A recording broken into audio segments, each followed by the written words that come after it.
Face aux besoins, en tout cas, d'une unité de traitement sur ce département, en effet, depuis de nombreuses années, l'ensemble des professionnels n'ont pas d'exutoire pour pouvoir traiter leurs déchets.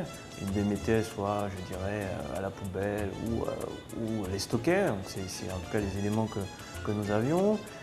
Les hôpitaux dépensaient énormément, en tout cas, d'argent, puisqu'en fait, leurs déchets étaient stockés en conteneur pour pouvoir être expédié en Guadeloupe et traité. Et nous avons été sollicités, en tout cas fort de notre expérience, puisque nous sommes basés sur les 3 départements, de pouvoir apporter des solutions ici. Donc nous avons ici derrière moi la nouvelle unité, nous avons en tout cas installé en juillet 2013, nouvelle unité avec une nouvelle technologie, bien entendu, la micro-ondes, respectant les dernières normes. Une unité respectueuse de l'environnement qui consomme très peu d'eau, qui tourne à l'électricité et qui permet aujourd'hui de pouvoir, quand je donne cet exemple, on prend 100 kg et aujourd'hui on en sort avec cette machine 80 kg. Donc nous proposons une multitude de services pour l'ensemble des professionnels de santé, à savoir tout ce qui est médecin, tout ce qui est profession libérale de santé, infirmier, cabinet, natropacteur, vétérinaire et bien entendu certains gros établissements tels que l'hôpital, j'ai envie de dire les laboratoires, le cabinet de radiologie, qui sont donc ce qu'on appelle dans notre langage des coproducteurs. Donc, c'est quoi les services de Medical Waste? C'est aujourd'hui proposer la fourniture de contenants, c'est adapté aux besoins des clients. C'est-à-dire, on prend un exemple, il existe différents types de contenants tels que des fûts rigides, des saches plastiques et des cartons plastiques. Dans chaque contenant, nous on fait du conseil pour que les professionnels puissent trier. Face à ça derrière, bien entendu, lorsqu'ils ont produit et mis convenablement ce type de déchets dans les contenants, nous proposons un service sur mesure de collecte. Et puis derrière, une fois que la collecte est effectuée, grâce à notre nouvel outil sur place, nous pouvons donc traiter ces déchets d'activité de soins dans les temps impartis.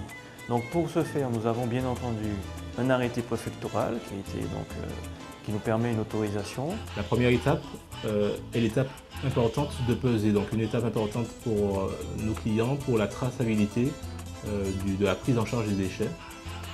La seconde étape avec ce banaliseur est le chargement même des déchets dans la cuve prévue pour.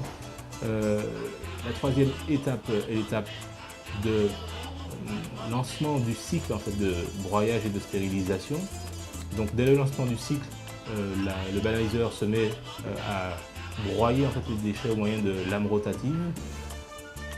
L'étape suivante est la stérilisation des déchets broyés à plus de 100 degrés pendant 20 minutes afin d'assurer en fait, la stérilisation complète des déchets.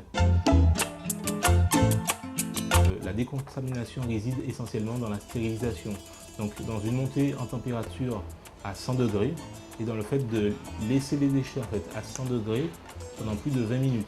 Donc vous avez sur la machine un voyer en fait, lumineux qui indique effectivement qu'on a atteint cette température de 100 degrés et tant qu'on n'est pas resté à 100 degrés pendant plus de 20 minutes, l'appareil continue à chauffer donc au moyen de micro-ondes notamment.